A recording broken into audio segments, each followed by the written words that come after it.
మా వెండి బంగారాల కన్న మిన్నయైనది యేసు ప్రేమ, నా యేసు ప్రేమ. దేవుని నామమున మహిమ కలుగును గాక. దయచేసి ప్రతి ఒక్కరు కూడా మీ మీ ప్లేస్లో కూర్చోవలసిందిగా కోరుకుంటూ, వీళ్ళ ముఖ్యమైన సమయానికి వచ్చి ఉన్నాము.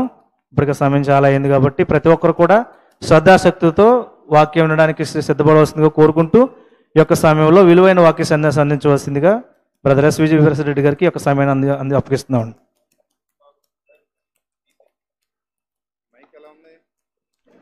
Hello, is it clear? బాగానే ఉందా? రైట్. వెనుకున్న వాళ్ళకి నా వాయిస్ వినపడుతుందా? Please raise your hand. Right. Ladies వినపడుతుందా? ఏమా ప్రార్థన చేసుకుందామా? ప్రార్థన చేసుకుందాం. అందరూ కూడా తల్ల వంచి ప్రార్థనలు ఏకీభవించండి. ఒక విలువైన సందేశాన్ని మనం వినబోతున్నాం కనుక బీ అలర్ట్. మనసు ఇక్కడే ఉండాలి, మనిషి ఇక్కడే ఉండాలి, మొబైల్ మాత్రం ఫ్లైట్లో ఉండాలి. అర్థమైందా? ఫ్లైట్లో అంటే ఎగిరే ఫ్లైట్లో కాదు, మీ చేతిలో ఉన్న ఫ్లైట్ మోడ్లో. రైట్. ప్రార్థన చేసుకుందాం. సర్వకృపానిధి, కనికరం కలిగినటువంటి మా కన్న తండ్రి, దయగలిగిన మా దేవ, ఇంతవరకు మీ కుమార్తె ద్వారా విలువైన మీ మాటలు వినిపింపజేశారు. అందుని బట్టి స్తోత్రం తండ్రి. ఎత్తబడిన ప్రతి మాట మీ పిల్లల హృదయాల్లో ఫలించినట్లు సహాయం చేయండి ప్రభా. మరికొన్ని సంగతులు మేము ధ్యానిస్తూ ఉండగా జ్ఞానం ఇవ్వండి, వివేకం ఇవ్వండి. మీ పిల్లలు విని విడిచిపెట్టే గుంపులోగాక విన్న వాక్యమును అనుసరించి జీవించగలిగే భాగ్యాన్ని ప్రసాదించమని, మీ దాసునిగా మీ ఆత్మ సహాయమును అనుగ్రహించమని, సమస్త ఘనత మహిమ ప్రభావములు మీకే చెల్లిస్తూ క్రీస్తు నామంలో ఈ ప్రార్థన మనవులు అడుగుచున్నాం మా కన్న తండ్రి. ఆమెన్. ప్రియులారా, మన జీవితకాలం 70 లేదా 80 సంవత్సరాలు, అధిక బలం ఉంటే 80 సంవత్సరాలు. ఈ 80 ఏళ్ల జీవితంలో పరిస్థితులు మారుతాయా, అలాగే ఉంటాయా? మిమ్మల్ని అడుగుతున్నాను. పరిస్థితులు ఎప్పుడు ఒకేలా ఉంటాయా, మారుతాయా? మారుతాయని మీరు ఎలా చెప్పగలరు? నమ్ముతున్నారా, అనుభవాలు చెప్తున్నారా? అనుభవాలైనా చెప్తున్నారు అందరూ కూడా. మీ జీవితంలో పరిస్థితులు ఎప్పుడు ఒకేలా లేవా? లేవు కదా, మారాయా? మారతాయని అందరూ నమ్ముతున్నారా? నమ్ముతున్నారు. మరి ప్రజలందరికీ సీక్రెట్ తెలియదంటారా ఏంటి? ప్రపంచంలో ఆత్మహత్యలు చేసుకుని చచ్చిపోతున్నారు. ఇది ఓపెన్ సీక్రెటే కదా, రహస్యమేం కాదు కదా. పరిస్థితులు ఏమవుతాయి? మారతాయి. ఎప్పుడు ఒకేలా ఉంటాయా? ఎప్పుడు ఒకేలా ఉండవు. మన పెద్దలు కూడా అంటారు, పడిపోయిన గోడలు పడిపోయినట్టే ఉండవురా, చెట్టు కన్నా తిరిగి లేస్తాయి అంటారనరా. పడ్డ గోడలు పడ్డట్టే ఉండిపోవు, మరలు ఏమవుతాయట? తిరిగి లేస్తాయి. మరి ఈ సీక్రెట్ ఓపెన్ సీక్రెట్ అయినప్పుడు, ఇది అందరికీ తెలిసినప్పుడు ఆత్మహత్యలు ఎందుకు? పరిస్థితులు మారతాయి కదా. ఈరోజు ఉన్నట్టే జీవితం రేపు కూడా ఉండదు కదా. ఆ సంగతి మీకు తెలిస్తే నిరాశలెందుకు, నిస్పృహలెందుకు, బాధలెందుకు, దుఃఖం ఎందుకు, కన్నీరెందుకు, విచారం ఎందుకు, ఏడుపెందుకు, దిగులెందుకు, భయం ఎందుకు, భ్రాంతి ఎందుకు? ఇవన్నీ ఎందుకు? మారతాయని ఎంతమంది నమ్ముతున్నారు చెప్పండి? నిజాన్ని నమ్ముతున్న వాళ్ళు ఎంతమంది ఉన్నారు ఇక్కడ? ఏమా నువ్వు నమ్మట్లేదా? నమ్ముతున్నారా? జీవితంలో పరిస్థితులు మారతాయి, ఏదో ఒక రోజు మారతాయి, అన్నీ ఉన్నట్టే ఉండవు అని అందరూ నమ్ముతున్నారా? Very good. మన చిన్నతనం నుంచి మనం చూసినవి మారుతూ వచ్చాయి. మన బ్రతుకులో కూడా చాలా పరిస్థితులు మారుతూ వచ్చాయి. మన కళ్ళ ముందు చాలామంది మారుతూ వచ్చారు, చాలా పరిస్థితులు మారుతూ వచ్చాయి. మన జీవితం కూడా చాలా వరకు మార్పులకు గురవుతూనే వచ్చింది. బళ్ళు వాడలు అవుతాయట, వాడలు ఏమవుతాయట? బండ్లు అవుతాయట. గొప్పవారు బీదవారు అవుతారట, బీదవారు గొప్పవారు అయ్యే ఛాన్సెస్ ఉన్నాయట.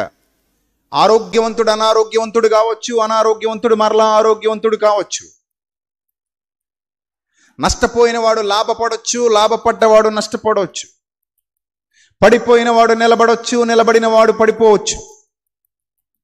కొట్టేవాడు కొట్టించుకోవచ్చు, కొట్టించుకున్నవాడు కొట్టొచ్చు. తిట్టినవాడు తిట్టించుకోవచ్చు, తిట్టించినవాడు తిరిగి తిట్టొచ్చు.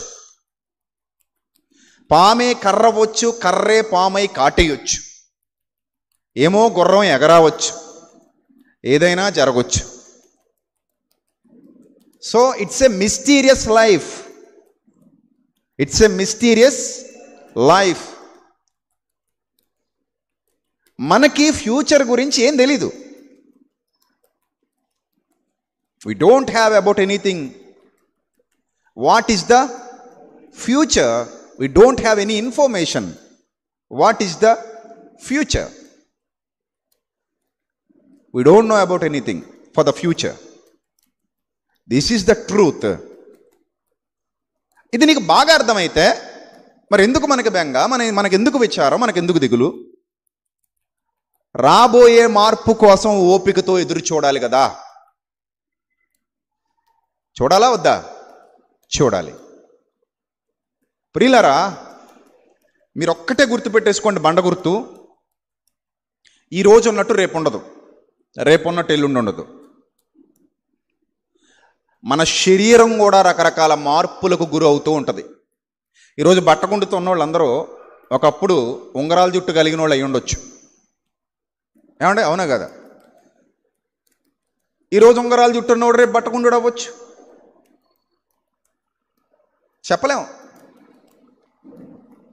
చెప్పలేమండి.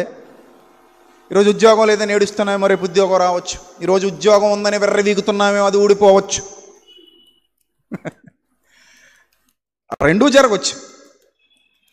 No clarity. రెండూ జరగవచ్చు, ఏదైనా జరగవచ్చు అంటున్నాను. అందుకే సో ఏదైనా జరుగుద్ది అని అర్థమైనప్పుడు ఈరోజు జరిగిన దానికి మనం ఎందుకు కూర్చొని ఏడవాలి? It will change.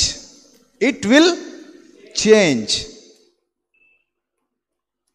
Is it possible or not? Yes, it is possible. Because we have a mysterious life. ఇది మనకు బాగా అర్థం కావాలనే దేవుడు బైబిల్ గ్రంథంలో ఈ విషయాన్ని చాలా స్పష్టంగా వ్రాయించాడు. ఏది శాశ్వతం కాదు నాయనా. నీ కళ్ళ ముందున్న ఏ పరిస్థితి శాశ్వతం కాదని తెలుసుకో.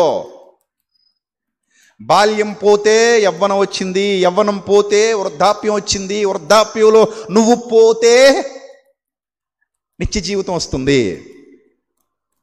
వృద్ధాప్యం పోతే ఉండదు, ఇంకా వృద్ధాప్యం తర్వాత నువ్వే పోతే, ఇంకా తర్వాత పోవడానికి ఏమీ లేదు నువ్వు తప్ప.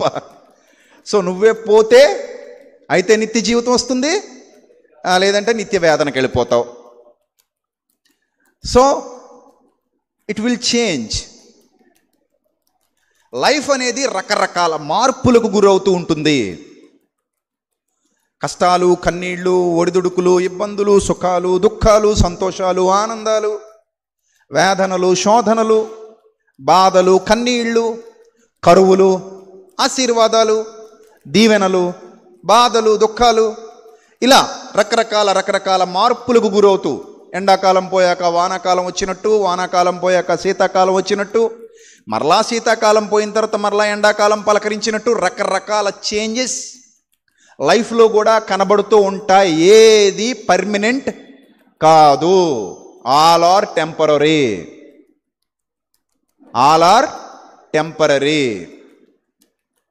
సో బాధపడొద్దు. Wait and see. Don't worry about anything. Wait and see. It will change. It will change. ఇది నీకు బాగా అర్థం కావాలని దేవుడు చెప్పినటువంటి ఒక మాట ప్రసంగి గ్రంథం. ప్రసంగి గ్రంథం 1వ అధ్యాయం 8వ వచనం.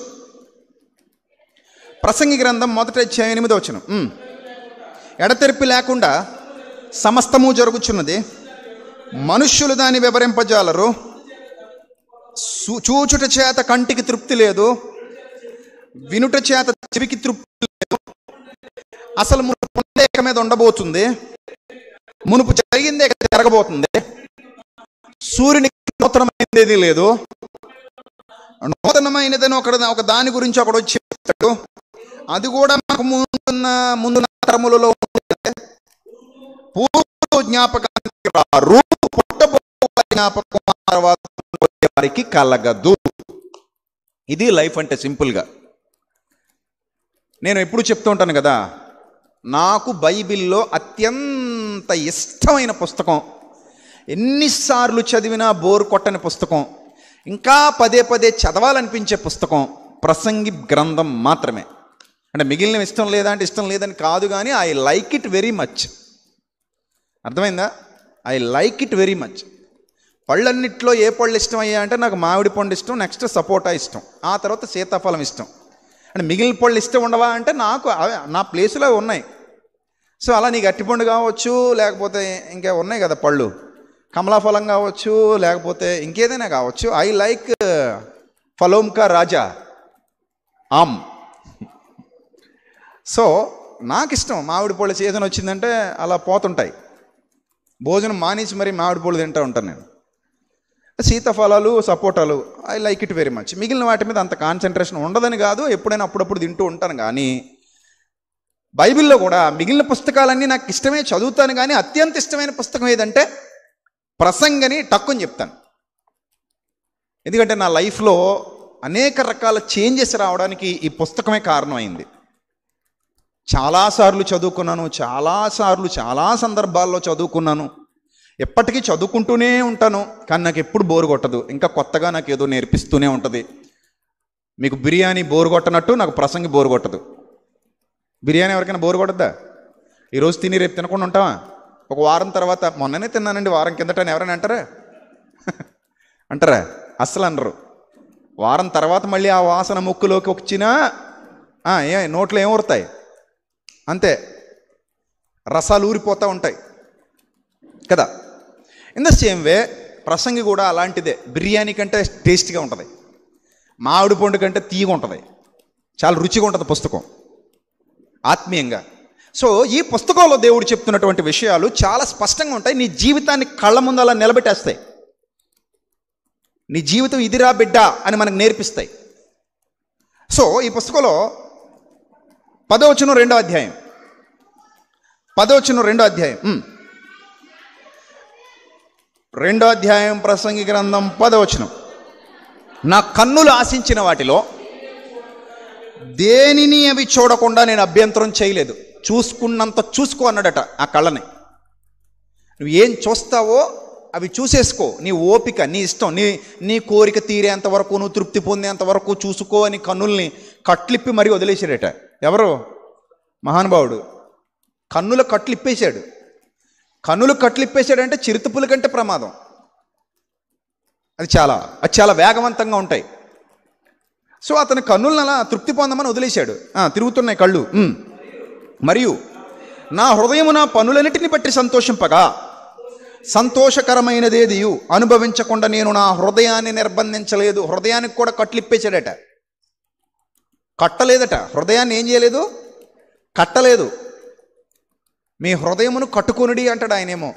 ఈయన కట్టలేదట, వదిలిపడేసాడట. నీ ఇష్టం తిరిగిరా అన్నాడట. తిరుగుతోంది హృదయం. ఎక్కడెక్కడ తిరుగుతుంది. దానికి నచ్చిందల్లా చేసుకొస్తుంది, దానికి నచ్చినట్టల్లా బతుకుతుంది, దానికి నచ్చినట్టల్లా జీవిస్తుంది. అలా హృదయాన్ని నిర్బంధించలేదు, కంటిని నిర్బంధించలేదు. ఇదే నా పనులన్నిటి వలన నాకు దొరికిన భాగ్యము అన్నాడు. అలా అన్న తర్వాత అప్పుడు నేను చేసిన పనులన్నీ, వాటి కొరకై నేను పడిన ప్రయాసమంతయు నేను నిదానించి చూడగా, వివేచింపగా అవన్నీ వ్యర్థమైనవిగాను, ఒకడు గాలికి ప్రయాసపడినట్టుగాను అగుపడెను. సూర్యుని క్రింద లాభకరమైనది ఏదియూ లేనట్టు నాకు కనబడెను. ఒక ఎత్తైన స్థితిలోకి వెళ్ళిపోయి మళ్ళీ కిందకు వచ్చేసినటువంటి వ్యక్తి చెప్తున్నాడు, అంత ఎక్కువ ఊహించుకోకండి, అక్కడేమీ లేదు, నేను అంతా చూసి వచ్చేసాను అన్నాడు. అప్పుడప్పుడు మనం ఎక్కడికైనా టూరిస్ట్ ప్లేసులకి వెళ్తున్నాం అనుకోండి, హడావుడిగా ఎక్కిపోతుంటాం ఎక్కడికో. ఏ జలపాతం చూడాలనో, ఏ కొండ మీద చూడాలనో, ఏ పార్కు చూడాలనో, ఇంకోటి చూడాలనో పరుగున ఎక్కిపోతుంటే ఆల్రెడీ ఎక్కిపోయినోడు వచ్చి వస్తూ అంటాడు, అంత పరిగెత్తే ఇక్కడ అమ్మాయి ఏమీ లేదు అక్కడ అంటాడు. కానీ వాడు చూసేశాడు, వాడికి అనుభవం అయిపోయింది కాబట్టి వాడు అలా చెప్పాడు. మనం వాడు చూసేశాడు కాబట్టి ఎన్నైనా చెప్తాడు, మనం వెళ్దాం అనుకుంటాం. ఇది వరకు మరి నేను మీ థియేటర్లకు వెళ్ళినప్పుడు మీకు అనుభవం ఉందో లేదు, కానీ నాకైతే చాలా అనుభవం ఉంది. ఇదే రాజమండ్రిలో ఏదైనా ఒక హిట్ సినిమా పడింది అనేసరికి, లేదా ఒక సినిమా రిలీజ్ అయిందనక హిట్ పట్ట మనకు తెలియదు. రిలీజ్ అయింది అనేసరికి వెళ్ళిపోయి ఆ లైన్లో నిలబడి తోసుకుని చెమటలు పట్టేసుకుని ఆ టికెట్ల కోసం కొట్టు చచ్చిపోతున్నప్పుడు ఆల్రెడీ చూసి వచ్చేసినప్పుడు మొఖం దిగాలుగా పెట్టుకుని అంత కొట్టు చచ్చిపోకుండా అమ్మ లోపలేవి లేదంటాడు. తలపోటు వచ్చేస్తుంది, పోతూ అమృతాంజన్ డబ్బాయో జండు బోండు డబ్బాయో బట్టు బోండు అంటాడు. అలాగ అనేవారు మరి మేము సినిమాలు చూసే టైంలో ఆ థియేటర్లకు పోయి. అప్పుడు మనం ఏమనుకుంటామంటే ఆడు అలాగే చెప్తాడు, మనం వెళ్ళాల్సిందే, మనం వెళ్ళి చూడాల్సిందే, మనం వెళ్ళి చూసి అందులో ఏదో ఉంది ఆ తృప్తి మనం పొందేసుకోవాలి. వాడు చెప్పేది ఏంటి, మనం పర్సనల్గా ఆ తృప్తిని పొందేసుకోవాలి. ఇది మనిషి యొక్క సైకాలజీ. కష్టాల విషయంలోనే అలాగే ఫీల్ అవుతాడు. నా కష్టాలు నీకుంటే తెలుసులే, నా బాధ ఏంటో అంటారు. సుఖాల విషయంలోనే అలాగే ఫీల్ అవుతాడు. అతనుకున్న సుఖాలు నాకుంటే నాకు కూడా తెలుస్తాయి కదా, అతనుకున్న సుఖం ఏంటో అనుకుంటాడు. అంటే ఆ రుచి చూసేయాలనుకుంటాడు. ఇక్కడ ప్రసంగి గారు ఎన్ని రుచులు ఉన్నాయో భూమి మీద అన్ని రుచులు చూసేశాడట. ఎంత సంతోషాన్ని అనుభవించాలనుకుంటాడో అంత సంతోషాన్ని అనుభవించేశాడట. ఎంత ఆనందాన్ని అనుభవించాలనుకుంటాడో అంత ఆనందాన్ని కూడా అనుభవించేశాడట. ఇవన్నీ అనుభవించేసిన తర్వాత ఫైనల్గా ఒక మాట చెప్తున్నాడు, సూర్యుని క్రింద లాభకరమైనది ఏదియూ లేదు, మనుష్యులు పడు పాట్లన్నీయు వ్యర్థములు, గాలికి ప్రయాసపడుటకై పరుగులెత్తుతున్నారు. గాలికి ప్రయాసపడడమే, అన్నపానములు పుచ్చుకొనుట తప్ప, దేవుడు తనకు దయచేసిన ఆయుష్కాలంలో సుఖముగా బ్రతుకుతూ సంతృప్తిగా బ్రతుకుతూ అన్నపానాలు పుచ్చుకోవడం తప్ప మనుష్యునికి లాభకరమైనది ఏది మరొకటి లేదు. నువ్వు అనవసరమైన ప్రయాస మీద పెట్టుకున్నావంటే, అనవసరమైన ఒత్తిడి మీద పెట్టుకున్నావంటే, ఏదో కావాలని దేనివైపో చూస్తూ పరుగులు తీస్తూ పిచ్చ ఆలోచనలతో బ్రతుకుతున్నావంటే ఏదో ఒక రోజు ఖచ్చితంగా నువ్వు డిసప్పాయింట్ అవుతావు. ఎందుకంటే పరిస్థితులు ఎప్పుడూ ఒకలా ఉండవు, పరిస్థితులు మారిపోతాయి. ఇది పక్కా. కొన్ని ఎగ్జాంపుల్స్ ఏమన్నా మీకు పరిస్థితులు మారిపోతాయని చెప్పడానికి కొన్ని ఎగ్జాంపుల్స్. మన మాజీ ముఖ్యమంత్రి, మహానటుడు ఎన్నో గొప్ప గొప్ప చిత్రాల్లో నటించి గొప్ప గొప్ప విజయాలు సొంతం చేసుకుని ఆంధ్ర ప్రజలందరి ఆరాధ్య దైవంగా వెలుగొందినటువంటి మహానటుడు శ్రీ నందమూరి తారక రామారావు గారు. ఆ నట జీవితంలో నుంచి, ఆ నట ప్రస్థానంలో నుంచి అత్యంత తక్కువ కాలంలో పార్టీ పెట్టి ఒక గొప్ప ముఖ్యమంత్రిగా ఎదిగాడు. ముఖ్యమంత్రి స్థానంలో గొప్ప హోదాను అనుభవించాడు. ఆ హోదా చిరకాలం నిలబడలేదు. అనతి కాలంలోనే వైస్రాయ్ హోటల్ సాక్షిగా ఆయన మీద చెప్పుల వర్షం కురిసింది. చివరి దినాలలో చాలా బాధతో, వేదనతో, ఆవేదనతో నాన్న వాళ్ళు కూడా దూరం అయిపోయి చనిపోయినటువంటి పరిస్థితి మహానటుడు ఎన్టీఆర్ గారి జీవితంలో మనం చూస్తున్నాం. ఎంత ఎత్తుకు ఎదిగాడో అంత క్రిందికి వచ్చేసాడు. పూల వర్షాలు కురిపించినటువంటి ప్రజలే చెప్పుల వర్షాలు కురిపించేటువంటి పరిస్థితికి ఆయన జీవితం వచ్చింది. ఎప్పుడూ కాలం ఒకలా ఉండదు. మహానటి సావిత్రి, ఏ కంటి నుంచి నీటిని రప్పించమంటారు డైరెక్టర్ గారు అని అడిగినటువంటి ఒక గొప్ప నటి. అలాంటి నటీమణులు దొరకటం అరుదు. అలాంటి గొప్ప నటీమణి మహానటి సావిత్రి గారు గొప్ప ఎంతో వెలుగొందిన జీవితం. ఆమె కారు దిగితే కారు డోర్ తీయడానికి 10 మంది ఉండేటువంటి పరిస్థితి, ఆమె అడుగులకు మడుగులొత్తేటువంటి పరిస్థితి, ఆమె కాల్ షీట్ల కోసం డైరెక్టర్స్, నిర్మాతలు క్యూ కట్టేటువంటి పరిస్థితి. అంత గొప్పగా తెలుగు మరియు తమిళ్ ఇంకా అనేక భాషల్లో నటిగా వెలుగొందుతూ ఎంతో ధనాన్ని చూసి ఎవరైనా దాన ధర్మాల కోసం వస్తే తన దగ్గర ఉన్న బంగారం కూడా ఇచ్చేసేటువంటి పరిస్థితిలో, ఏదైనా విపత్తు సంభవించినప్పుడు ప్రభుత్వాలకు కూడా సహాయం చేసేటువంటి గొప్ప పరిస్థితిలో వెలుగొందినటువంటి ఒక మహానటి చిట్ట చివరి దశలో తినటానికి తిండి లేక, ఉండటానికి ఇల్లు లేక, కట్టడానికి బట్ట లేక, గుప్పెడు మెతుకుల కోసం ఆశగా అందరి వైపు చూస్తూ చచ్చిపోయినటువంటి దినాలు గుర్తు చేసుకుంటుంటే జీవితం ఇలా కూడా ఉంటుందా అనిపిస్తుంది. 2009లో పోటీ చేసినటువంటి మెగాస్టార్ చిరంజీవి గారు, ఒక మహానటుడు, ఒకప్పుడు యువతరాన్ని ఉర్రూతలూగించినటువంటి నటుడు. ఎవరయ్యా మీ అభిమాన ఆరాధ్య దైవం అంటే మెగాస్టార్ చిరంజీవి అని ప్రతి ఒక్కరూ చెప్పుకునేలా, ఆ స్టెప్పులకి ఫిదా అయిపోతూ, ఆ సినిమా చూసి ఈలలేస్తూ కేకలేస్తూ అంత గొప్పగా ప్రజల్లో పేరు సంపాదించుకున్న ఆయన ఎలక్షన్ సాక్షిగా ఆయన మీద కోడిగుడ్ల వర్షం కురిసింది.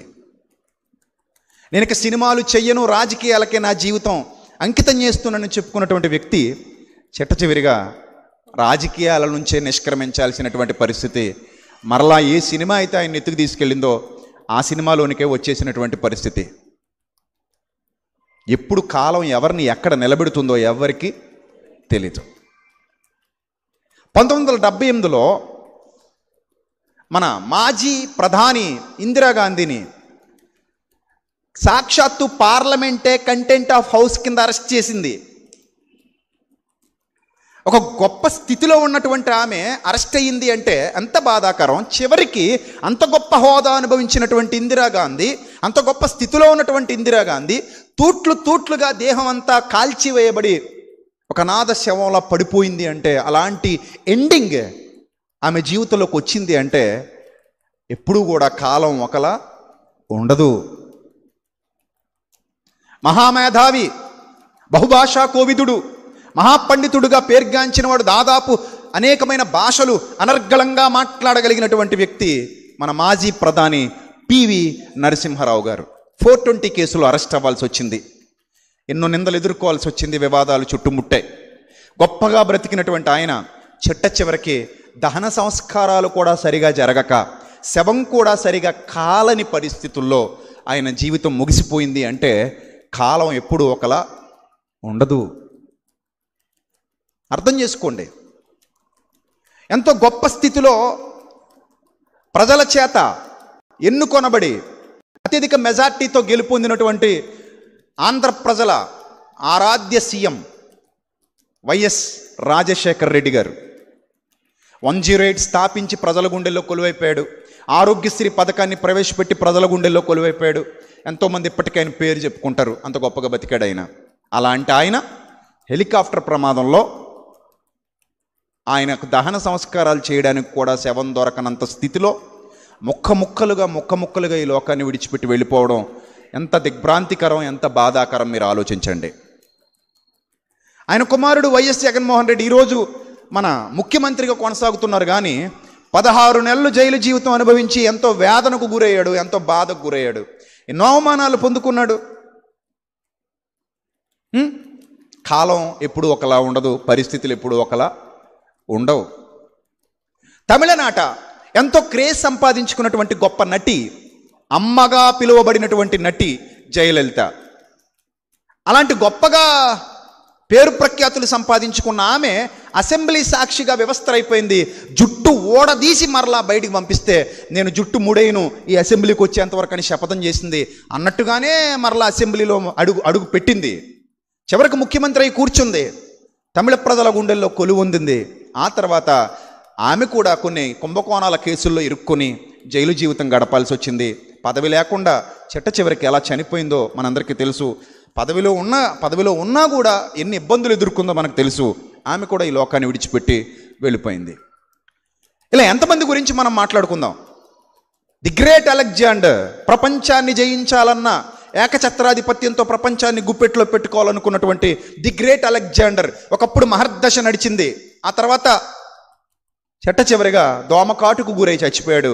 అప్పుడు అన్నాడట, ఈ శవపేటికలో నుండి నా 2 చేతులు బయటకు పెట్టండి, నేను వెళ్ళిపోతున్నప్పుడు ప్రపంచాన్ని జయించిన అలెగ్జాండర్ ఒట్టి చేతులతో పోతున్నాడని ప్రపంచం తెలుసుకోవాలి అని కోరాడట. ఒకప్పుడు ప్రపంచాన్ని గడగడలాడిద్దాం అనుకున్న హిట్లర్ జర్మనీ నియంత ప్రపంచ పటంపై నిద్రపోయేవాడట. ఈ ప్రపంచాన్ని ఎప్పటికైనా నా హస్తగతం చేసుకోవాలని లక్షలాది మంది యూదుల్ని ఓచకోత కోసి చంపేశాడు జర్మనీ నియంత హిట్లర్. కానీ ఒకానొక దినాన డిప్రెషన్కి గురయ్యాడు. ఓడిపోతున్నానన్న భయంతో, ఏం సాధించలేకపోయానే అనే దిగ్భ్రాంతితో, అది తట్టుకోలేక తన పిస్తోల్తో తనే కణితిలో కాల్చుకొని చచ్చిపోయాడు. మీరు ఎప్పుడు కూడా కళ్ళ ముందు కనబడుతున్న దాన్ని చూసి ఇతను ఎప్పటికీ ఇలాగే ఉంటాడని అనుకుంటే మోసపోయినట్టే, పప్పులో కాలేసినట్టే.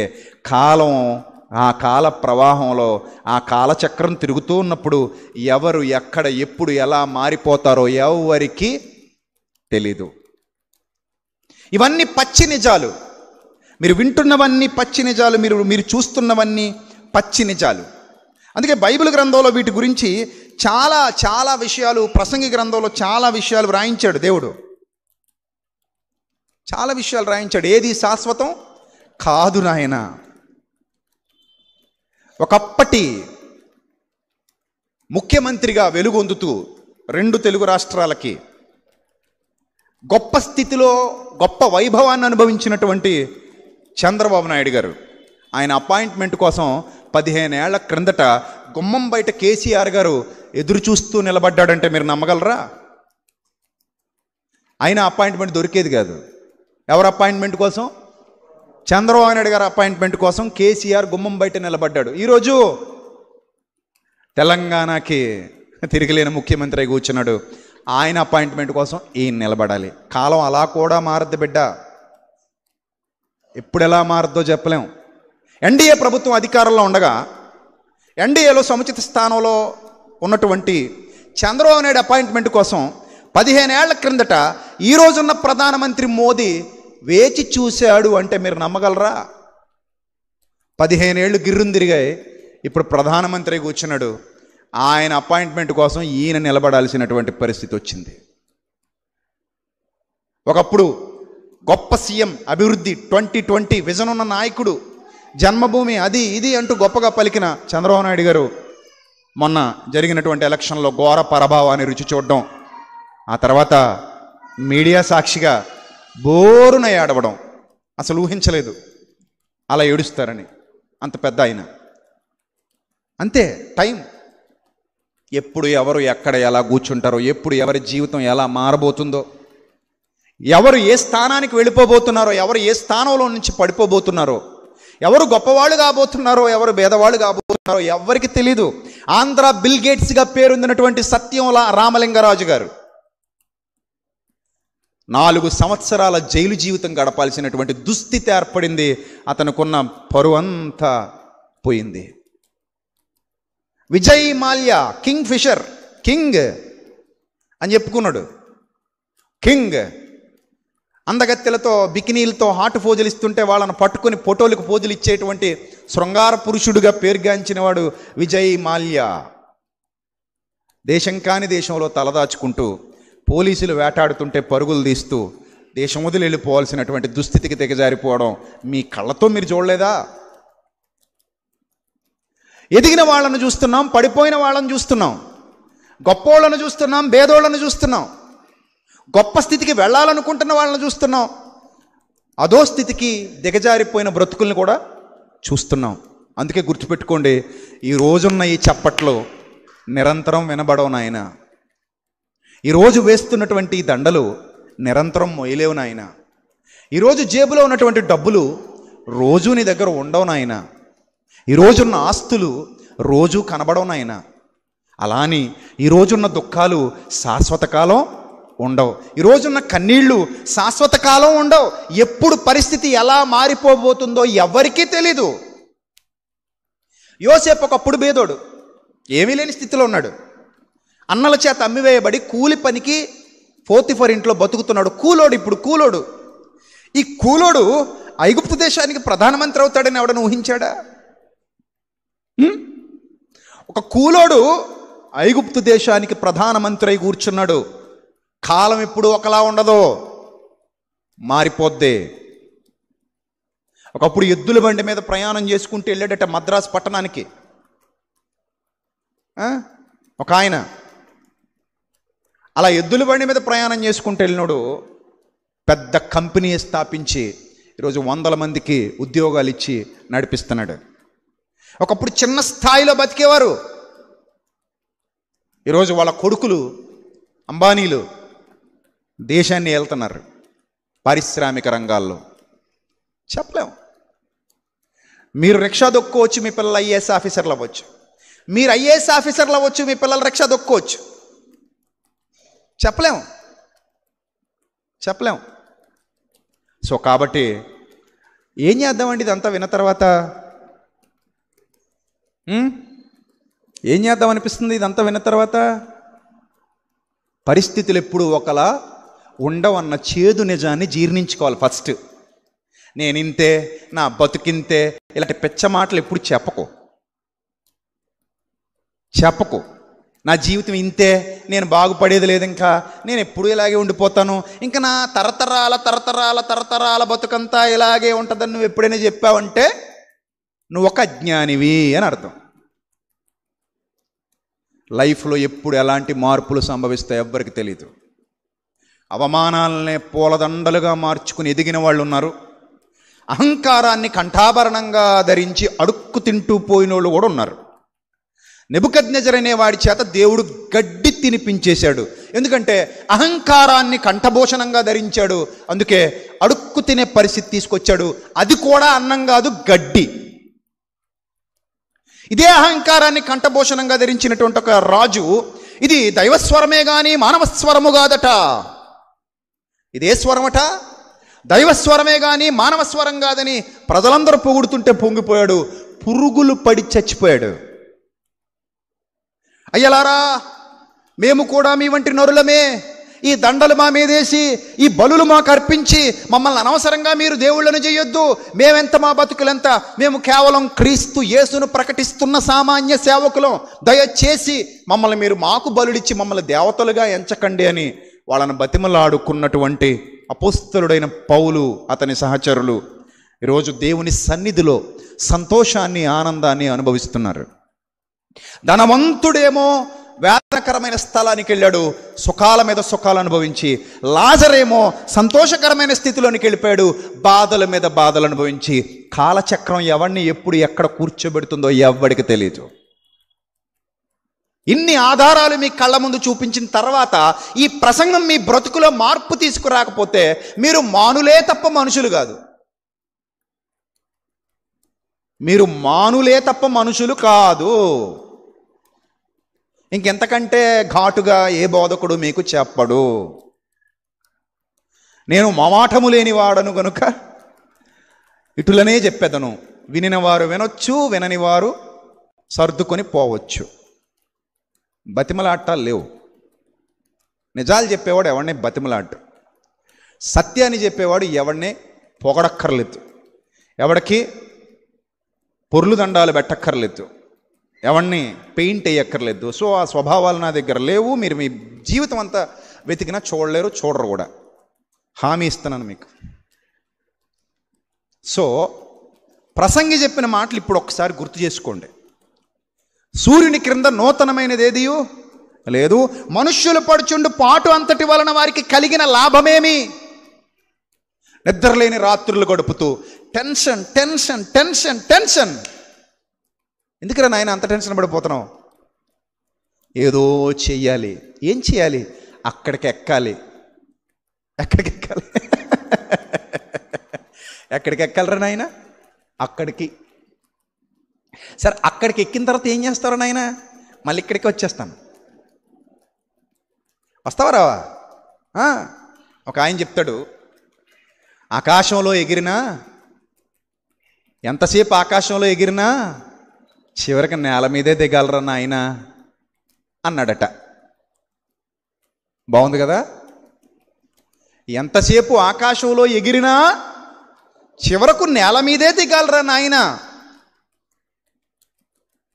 కాబట్టి దేనికోసమో పరుగులు పెట్టడం కంటే కూడా, అనవసరమైన ఆందోళనతో కృంగిపోవడం కంటే కూడా ఉన్నదానిని అనుభవించుట మేలు, ఉన్నదానితో సంతృప్తి పడుట మేలు.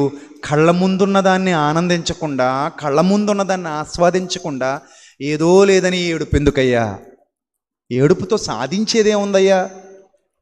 నీ కళ్ళ ముందు గొప్పోళ్ళ లిస్ట్ చెప్పేశాను కదా, ఆ లిస్ట్ అంతా విన్నావు కదా.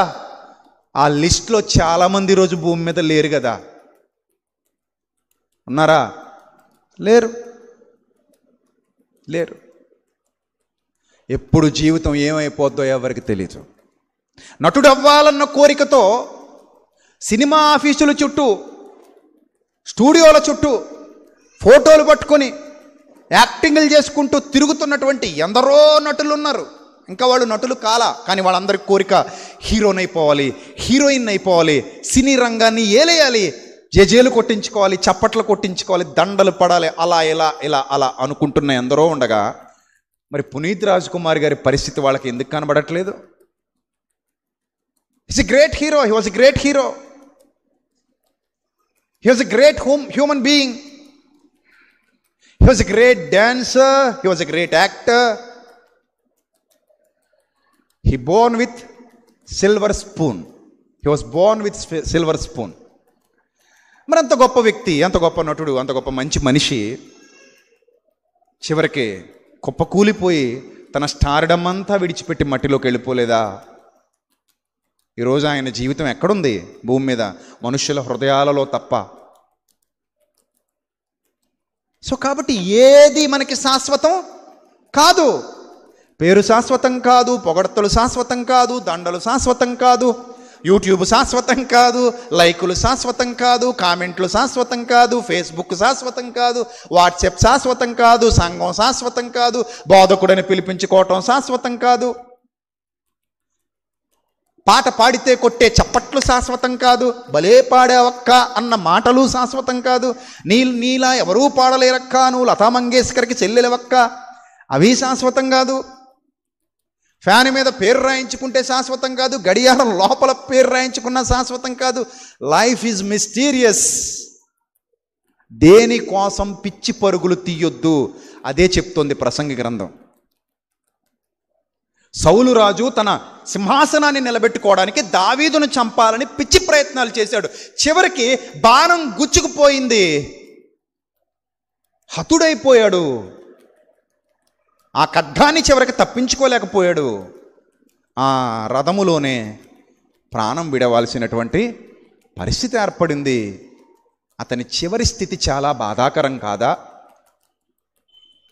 దావీదును చంపాలని ఈట విసిరాడు, ఎందుకంటే తన సింహాసనాన్ని సుస్థిరంగా కాపాడుకోవాలనుకున్నాడు. కానీ ఆ సింహాసనం అలాగే ఉంది, అతను మాత్రం ఇక్కడ లేకుండా పోయాడు.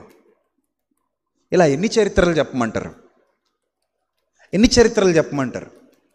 కాబట్టి ఏది శాశ్వతం కాదు. అది బాధ అయినా, సంతోషమైనా, దుఃఖమైనా, ఆనందమైనా, కాలం ఎప్పుడు ఎవరిని ఎలా మార్చేస్తుందో ఎవరికి తెలీదు. ఈ కాలచక్రంలో ప్రస్తుతానికి కొట్టుకుపోతున్నాం. దైవ కృప మెండుగా ఉందో లేదో చూసుకో.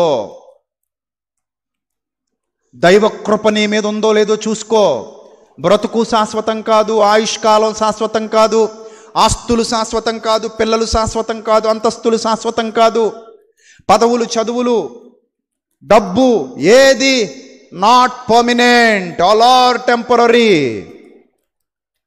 కాబట్టి దైవ భయం కలిగి దైవ భక్తితో మునుముందుకు సాగడమే అది శాశ్వతం. అందుకే ప్రసంగి పూర్తయ్యాక చెప్పినటువంటి మాట నేను కూడా చెప్పి ముగిస్తాను.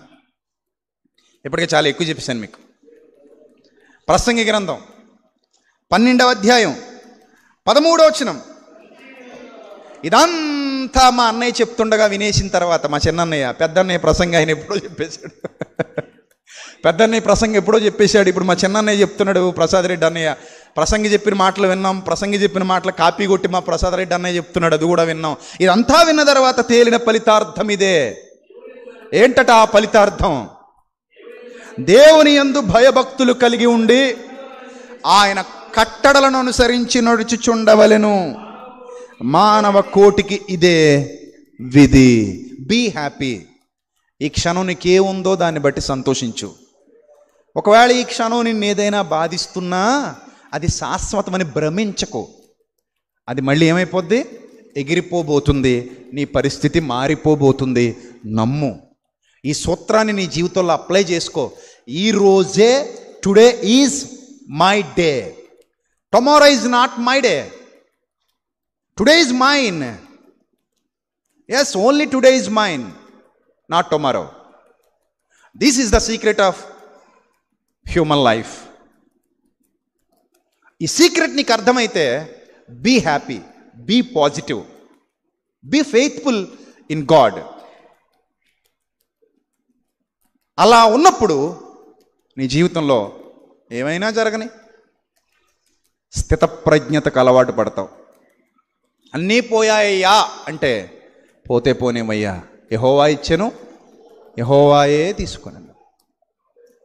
మళ్ళీ ఇస్తాడు. ఆ మంచి మనస్సాక్షి మనలోనికి రావాలి. దేనికి చింతించొద్దు, దేనికి అతిగా పొంగిపోవద్దు. అన్నింటినీ సమానంగా ఆస్వాదిస్తూ లైఫ్ లీడ్ చేసుకుంటూ హ్యాపీగా ఈ జీవిత ప్రవాహంలో కొట్టుకుపో. కానీ దేవుని యందు భయభక్తులు మాత్రం విడిచిపెట్టకో. అదే నిన్ను కాపాడుతుంది. ఇంత గొప్ప జ్ఞానం దేవుడు నాకు ఇచ్చాడని, ఇంత గొప్ప జ్ఞానం దేవుడు నా చేతుల్లో పెట్టాడని, ఇంత గొప్ప జ్ఞానాన్ని చదివే అవకాశం నాకు నా తండ్రి ప్రసాదించాడని ఆనందించు, సంతోషించు, పొంగిపో. నేను అలాగే ఉంటాను ఇప్పుడు చాలా హ్యాపీగా. నా దేవుడు నాకు ఇచ్చిన గొప్ప జ్ఞానం ఇది చాలు. నేను బాగుండాలి, 10 మంది బాగుండేలా చూసుకోవాలి. అంతకుమించి కావాల్సిందే ఉంది జీవితానికి. కాబట్టి లైఫ్లో ఏ వచ్చినా సరే డోంట్ వరీ, అన్నీ మారుతాయి. జీవితం అంటేనే మార్పులకు గురయ్యేది. అర్థమవుతుందా? కాబట్టి పొంగిపోవద్దు, కృంగిపోవద్దు.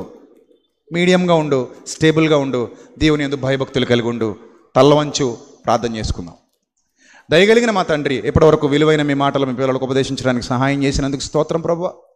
వెత్తబడిన ప్రతి మాట మీ పిల్లల హృదయాల్లో ఫలింపచేయండి. వారు విని విడిచిపెట్టే గుంపులో గాక విన్న వాక్యమును అనుసరించి జీవించగలిగే భాగ్యాన్ని ప్రసాదించమని సమస్త ఘనత మహిమ ప్రభావములు మీకే చెల్లిస్తూ క్రీస్తు నామల్లో ఈ ప్రార్థన మనవులు అడిగి వేడుకొనిచున్నాం మా కన్న తండ్రి. ఆమెన్. అందరికీ వందనాలు. May God bless you all. Love you all. Thank you.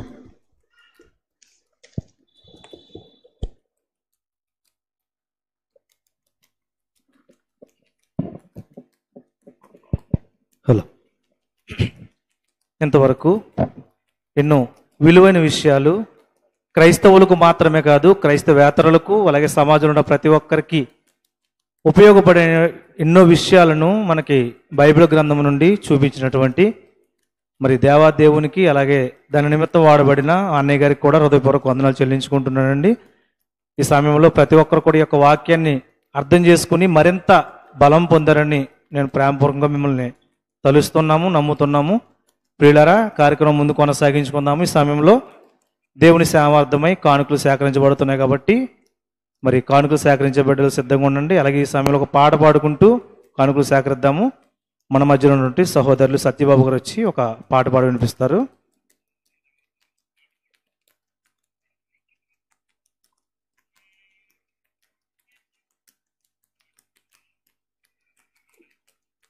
భూమి ఫలిస్తే చూడాలని నేల మీద రైతు కల, నీవు ఫలించుట చూడాలని నిన్ను నాటిను నీ తండ్రిలా. భూమి ఫలిస్తే చూడాలని ఈ నేల మీద రైతు కల, నీవు ఫలించుట చూడాలని నిన్ను నాటిను నీ తండ్రిలా. ఊర్ధ్వలోకపు రైతులు చేసే వ్యవసాయంలో నరమొక్కల ఆత్మఫలములు ఫలించాలని ప్రేమతో నాటిన వ్యక్తులం. ఒకే తండ్రి సంతానం ఈ భూమి మీద ప్రతి జనం, ఒకే రీతిగా ఎదగాలన్నది నాటిన దేవుని శాసనం. ప్రేమ, విశ్వాసం, సమాధానం, సాత్వికం, దీర్ఘశాంతం, దయాలత్వం, ఆశ నిగ్రహం, సంతోషం, మంచితనము అను ఫలములియవలెను. భూమి ఫలిస్తే చూడాలని నేల మీద రైతు, నీవు ఫలించ చూడాలని నిన్ను నాటిను నీ తండ్రి ఇలా. పంట ఎండిపోతుంటే కడుపు మండిపోతుందా అన్నట్టుగా రోధించువాడు నేల మీద ఈ రైతు. నువ్వు ఎండిపోతుంటే హృదయ పరితాపముంది, నీకోసమే చింతించువాడు నిన్ను కన్నా రైతు. పంట ఎండిపోతుంటే కడుపు మండిపోతుందా అన్నట్టుగా రోధించువాడు నేల మీద ఈ రైతు. నువ్వు ఎండిపోతుంటే హృదయ పరితాపముంది, నీకోసమే చింతించువాడు నిన్ను కన్నా రైతు. ద్రాక్ష తోట విషయంలో న్యాయం తీర్చమని అడుగుతున్నారు, మేలులు మరిచిన కృతజ్ఞులను తానే ప్రశ్నించుచున్నాడు. ద్వేషం, కలహం, మచ్చరం, మద్దత, అసూయ, క్రోధం, విమతము, కక్షలు, అనుకారు ద్రాక్షలను కాయకూడదనెను. భూమి ఫలిస్తే చూడాలని నేల మీద రైతు కల, నీవు ఫలించుట చూడాలని నిన్ను నాటిను నీ తండ్రి ఇలా. ఊర్ధలోకపు రైతులు చేసే వ్యవసాయంలో నరమొక్కలం, ఆత్మ ఫలములు ఫలించాలని ప్రేమతో నాటిన విత్తులం. ఒకే తండ్రి సంతానం, ఈ భూమి మీద ప్రతి జనం ఒకే రీతిగా ఎదగాలన్నది నాటిన దేవుని శాసనం. ప్రేమ, విశ్వాసం, సమాధానం, సాత్వికం, దయా, ఆశ నిగ్రహం, సంతసం, మంచితనము అను ఫలములియవలెను. సంఘమంటే వ్యవసాయం, ప్రభువు కోరు ఫలసాయం, సమృద్ధి అయి నీతి ఫలములతో నిండుకొనుటయే న్యాయం. కోతకాలమే కాయం, సమసిపోవు అన్యాయం, గోధుమ కొట్లకు గురుగులు అగ్నికి చేర్చబడే ఆ సమయం. సంఘమంటే వ్యవసాయం, ప్రభువు కోరు ఫలసాయం, సమృద్ధి అయి నీతి ఫలములతో నిండుకొనుటయే న్యాయం. కోతకాలమే అన్యాయం, కోట్లకు గురుగులు అగ్నికి చేర్చబడే ఆ సమయం. ఆయన యందు నిలిచియుండుటయే ఫలభరితమైన జీవితం, విస్తారముగా ఫలించి మహిమపరచు వారికే కిరీటం. జ్ఞానం, సహనం, సత్యము, సద్గుణం, భయము, భక్తి, దయ ఉన్న జీవనం,